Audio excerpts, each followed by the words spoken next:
कोई भी coach India का क्या वर्ल्ड का कोई भी कोच आपको टेक्निक बता सकता है। स्किल डेवलप करना प्लेयर का खुद का काम होता है। आजकल वो ऑनलाइन गेम का बहुत है और कुछ पैसों के बड़े बड़े खिलाड़ी, फिल्म स्टार, सेलिब्रिटी लोग उनको डेवलप कर रहे हैं। ये दुख का बात है, ये नहीं होना चाहिए। तो उस पोजीशन में जाने के बाद उनका ऐसा पैसे के प्रति रुझान क्यों ज़्यादा बढ़ जाता है जो बच्चों को गलत मिसगाइड करता है। हम लोग आए हैं क्रिकेट एसोसिएशन धनबाद, जो हमारे कोच है उनके साथ मिलेंगे और बात करेंगे कि यहाँ के बच्चों को कैसे तैयारी कराते हैं और यहाँ से धनबाद से उठ करके बच्चे कहाँ से कहाँ पहुँच जाते हैं, स्टेट, इंटरनेशनल, इंडियन क्रिकेटर बनते हैं।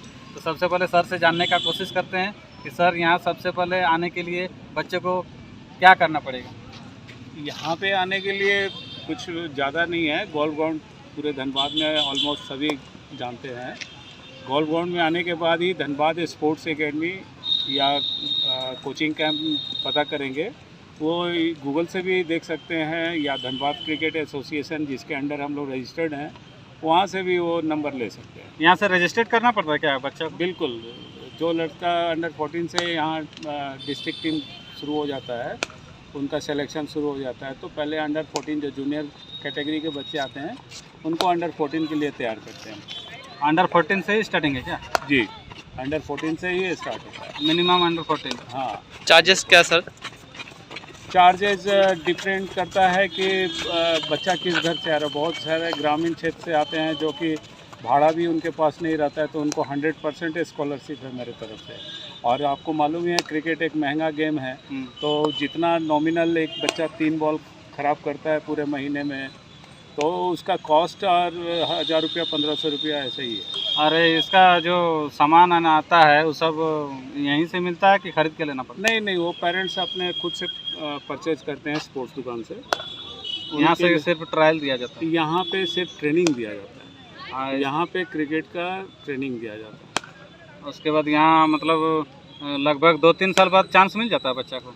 डिपेंड करता है बच्चे का। आपको हम पहले भी बताया कि जिस बच्चे को अगर आप काउंसलिंग कीजिएगा, अगर वो स्पोर्ट्स में इंटरेस्टेड है तो सबसे पहले उसको मेंटली प्रिपेयर करना पड़ता है। अगर वो चाह लेगा तो ज़रूर अच्छा प्लेयर बन जाएगा। अगर वो नहीं चाहेगा ना, एक कोच का पूछिएगा कि एफर्ट कितना है प्लेयर खिलाड़ी बनाने के लिए, तो 10%। ऐसे तो सबसे ज़्यादा गुरु का ही महत्व दिया जाता है। नहीं, वो दिया जाता है ज़रूर है, लेकिन वो 10% बच्चे का 90% से भारी पड़ता है।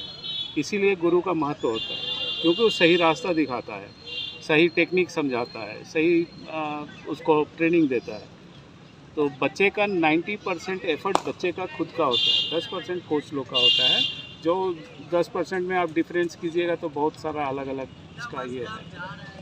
जबकि कोच को पता रहता है कि किस बॉल को किस शॉट में मारना है, कौन साइड में मारना है, कैसा खेलना है, कैसे LPW होगा, कहाँ आपको डेंजर्स दिखेगा, वो चीज़ खिलाड़ी को नहीं पता रहता है। हाँ, देखिए क्या है ना कि कोच आपको टेक्निक बता सकता है, ठीक है।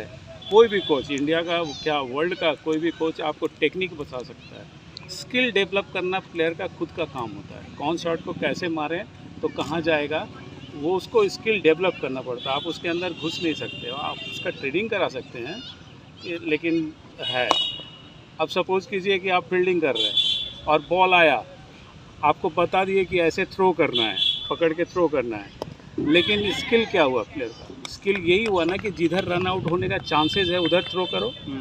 तो स्किल वो ग्राउंड में फील्ड को प्लेयर को डेवलप करना पड़ता है।